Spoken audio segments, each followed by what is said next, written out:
Welcome to our channel math 9 exercise 3.1। ये exercise हम already solve कर रहे हैं।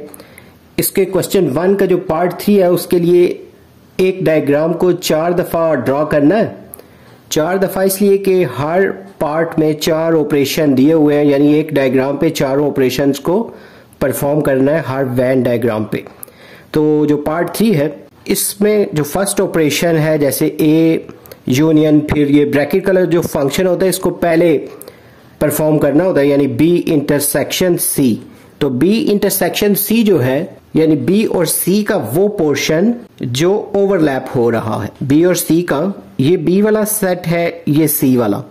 तो वैन डायग्राम में जो बी और सी का जो ओवरलैपिंग वाला पोर्शन है उसको एक इस तरह किसी कलर से लाइंस लगा लेंगे और यहाँ पे मेंशन कर देंगे कि ये जो बी इंटरसेक्शन सी वाला जो पोर्शन हमने रिप्रेजेंट किया है वैन डायग्राम में, उसमें इस तरह की लाइंस लगाई हैं। इसी तरह ये जो आंसर है इसका फिर ए के साथ यूनियन फाइंड करना है। तो यूनियन में सारे के सारे वर्ड्स लिखने होते हैं, यानी ये जो आंसर, ये जो ओवरलैपिंग वाला पोर्शन है जिसको हम लाइनिंग की हुई है, और ए वाला जो पोर्शन है, इन दोनों को अब लाइनिंग करनी है। तो किसी दूसरे कलर से कर देते हैं लाइनिंग इसकी। तो इस तरीके से ए वाले के सारे वर्ड्स बीच में शामिल होंगे और साथ ही साथ वो वाला पोर्शन भी जो ऑलरेडी आंसर में आया हुआ है बी इंटरसेक्शन सी का, वो भी। इसके अलावा ए वाले भी सारे के सारे वर्ड्स इसमें आएंगे इस तरह।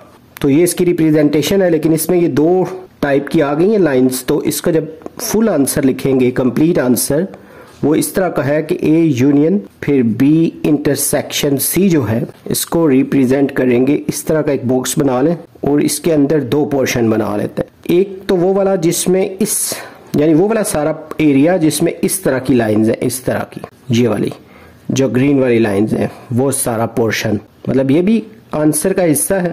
और वो वाला पोर्शन भी जिसमें इस तरह की ये जो दूसरी वाली लाइंस है पर्पल वाली।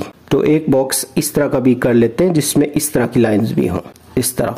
यानी ये दोनों पोर्शन जो हैं कंबाइनली ये इसका आंसर है। जो थर्ड पार्ट का फर्स्ट वाला ऑपरेशन है ना, उसके लिए। जो सेकंड ऑपरेशन है इसमें पहले ये वाला जो ब्रैकेट वाला है ये पहले सॉल्व करना होता है, यानी बी यूनियन सी, यानी बी और सी के जो भी हैं सारे मतलब एलिमेंट्स, यूनियन में तो ऑल होते हैं ना, तो बी और सी को कंप्लीटली ना कोई सिंगल टाइप की लाइंस लगा लेनी है। जैसे ये बी वाला भी कंप्लीट और सी वाला भी कंप्लीट, इस तरह।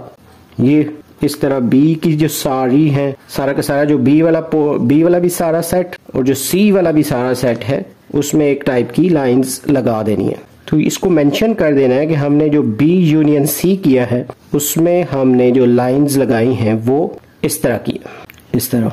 लेकिन इस आंसर का ए के साथ इंटरसेक्शन करना है, यानी ए के साथ इसका कौन सा पोर्शन है जो ओवरलैप हो रहा है।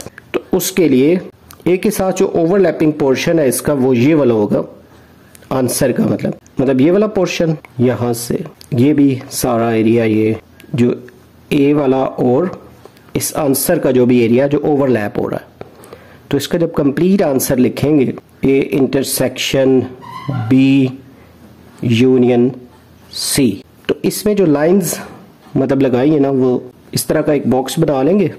तो जो फाइनल आंसर है उसमें एक तो इस तरह की लाइंस आएंगी, ये जो हमने बाद में लगाई थी, इस तरह की जो लाइंस लगाई हैं इस तरह की। उसके अलावा ये नेट जहां बना हुआ है ये सारा इसका आंसर है, तो उसमें इस तरह की भी लाइंस है। फाइनल आंसर में ये रिप्रेजेंट करना है। तो ये इसका जो सेकंड ऑपरेशन है ना थर्ड पार्ट का, उसको भी रिप्रेजेंट कर दिया वैन डायग्राम से। अभी इसका जो थर्ड ऑपरेशन है उसी को जब हम इस डायग्राम के अकॉर्डिंग रिप्रेजेंट करेंगे, तो इसमें पहले ए यूनियन बी है ना, यानी ए और बी के सारे वर्ड्स को लाइनिंग करनी है। तो यहां से ये जो है, जैसे ए और बी के सारे वर्ड्स यूनियन में आते हैं, तो इस तरह ए और बी का जो सेट है ना, इसके सारे वर्ड्स को इस तरह की लाइंस लगा देनी है ये। और इसको यूं रिप्रेजेंट करेंगे कि ए यूनियन बी, और इसमें हमने इस टाइप की लाइंस लगाई हुई हैं, ग्रीन कलर की जो लाइंस हैं। लेकिन इसका जो दूसरा पोर्शन है ये कि ये जो आंसर है इसका सी के साथ यूनियन करना है। इट मीन्स ये जो सारा का सारा ही है यूनियन में, क्योंकि सारे वर्ड्स आते हैं तो ए बी सी इसके सारे वर्ड्स आ जाएंगे। तो यहाँ पे इस तरीके की लाइंस लगा लेते हैं यूं। अब इसमें ना ये भी शामिल कर देना, ये जो सी वाला है ये भी इस तरह, ये सारा एरिया।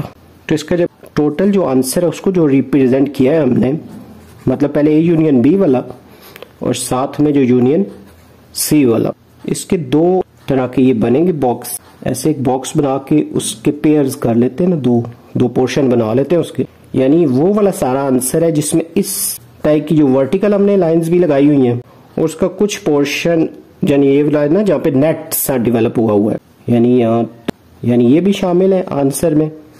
जहाँ पे नेट बना हुआ है वो वाला एरिया भी शामिल है, और जहाँ इस तरह की सिर्फ लाइन लगी है वो भी आंसर में शामिल है। इसमें इसका जो थर्ड ऑपरेशन है पार्ट 3 का, उसको भी वेन डायग्राम पे रिप्रेजेंट कर दिया। अब इसका जो फोर्थ ऑपरेशन है उसको भी इस पार्ट 3 के लिए रिप्रेजेंट करते हैं वेन डायग्राम। तो यहाँ पे पहले बी इंटरसेक्शन सी है, यानी बी और सी का जो इंटरसेक्शन पोर्शन है ना उसको कोई लाइनिंग कर लेते हैं, यानी वो पार्ट जो ओवरलैप हो रहा है बी और सी का ये, और यहाँ लिख लेंगे बी इंटरसेक्शन सी, और यहाँ पे इस तरह की लाइन से हमने इसको रिप्रेजेंट किया है। और साथ ही साथ जब इसको ए के साथ इंटरसेक्ट करेंगे, यानी कौन सा ए का पोर्शन है जो इस आंसर के साथ ओवरलैप हो रहा है, यानी कॉमन पार्ट, उसको हम दूसरे कलर से ये कर लेते हैं रिप्रेजेंट इस तरह। आंसर और ए के साथ जो ओवरलैपिंग है वो ये वाला पोर्शन है। तो इसको जब होल आंसर को रिप्रेजेंट करेंगे तो इस तरह करेंगे, ऐसे एक सिंगल बॉक्स जिसमें इस तरह की भी लाइंस लगी हुई हैं और साथ ही साथ इस तरह की भी लाइंस लगी हुई हैं। सिर्फ ये वाला जो होगा ना, ये पोर्शन, ये जो नेट वाला पोर्शन है, ये इसका फाइनल आंसर है। तो एक्सरसाइज 3.1 का जो क्वेश्चन 1 है उसका पार्ट 3 हमने उसके चारों ऑपरेशंस को वेन डायग्राम के थ्रू रिप्रेजेंट करके दिखाया है। उम्मीद है आपको ये क्वेश्चन अच्छे से समझ आ गया होगा। जल्द न्यू वीडियो में नए लेक्चर के साथ मिलेंगे। Have a nice time.